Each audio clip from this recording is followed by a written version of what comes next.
Rasanya gurih, asin, agak sedikit pahit. Namun saat kita makan dengan soto tangkar akan terasa nikmat dan bikin ketagihan. Jenis makanan Indonesia memang beragam, kids. Salah satunya soto. Setiap daerah di Indonesia memiliki beragam menu sajian soto dengan namanya masing-masing. Kali ini kita akan membahas sejarah dan fakta unik dari soto tangkar khas Betawi. Sebelum kita lanjut videonya, jangan lupa klik tombol subscribe dan tombol loncengnya ya. Sejarah.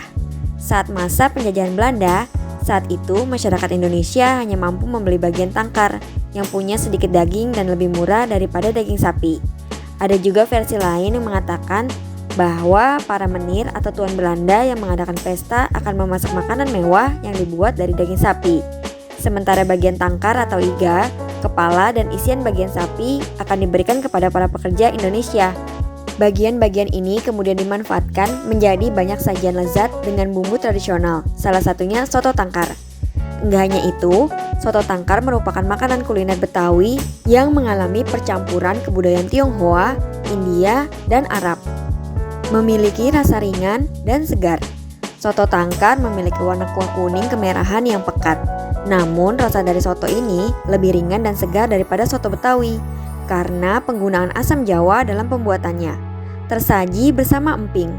Sajian semangkuk soto tangkar selalu ada penambahan emping. Emping merupakan kerupuk renyah yang dibuat dari melinjo yang dipipihkan lalu digoreng.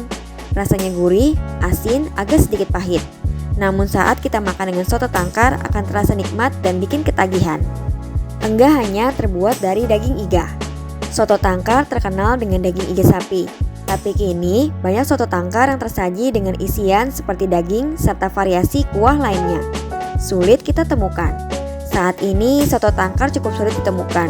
Hanya beberapa rumah makanan khas Betawi saja yang menyediakan soto iga sapi ini. Nah, itulah sejarah dan fakta unik soto tangkar makanan khas Betawi. Berdasarkan beberapa sumber. Sekarang kita cari tahu rawon yang dinobatkan sebagai makanan terenak di Asia. Membanggakan, makanan asal Indonesia ini dinobatkan sebagai makanan terenak se-Asia. Kuliner Indonesia memang dikenal sebagai aneka makanan yang sedap, kids. Gak heran kalau banyak masyarakat internasional menyukai makanan khas dari Indonesia. Bahkan banyak penghargaan dari dunia internasional yang diberikan untuk ragam kuliner Indonesia loh. Seperti rendang yang dinobatkan sebagai makanan terenak di dunia. Namun bukan hanya rendang saja, karena baru-baru ini rawon juga dinobatkan sebagai sup paling enak se-Asia versi Taste Atlas. Penobatan tersebut didapat dari penilaian kritikus restoran profesional dan 63.402 panelis. Rawon merupakan makanan khas Jawa Timur yang mudah ditemukan di berbagai daerah di Indonesia karena banyak yang menjualnya. Rawon adalah hidangan dengan kuah hitam pekat. Warna hitam pada kuah rawon dihasilkan dari kluwek yang dijadikan bahan masakan, kids. Untuk makanan yang satu ini memiliki cita rasa yang gurih dan legit. Saat penyajian, rawon biasanya dilengkapi dengan daging, toge, dan telur. Oh iya, makanan Indonesia yang dinobatkan sebagai makanan terenak se-Asia bukan hanya rawon saja loh. Ada juga gulai cincang di posisi ketiga dan sayur asem yang masuk ke posisi ke-12. Selain itu, Pulau Jawa menempati posisi kedua dengan wilayah kuliner terbaik. Untuk posisi teratasnya ada Emilia-Romagna di Italia yang memiliki wilayah kuliner terbaik.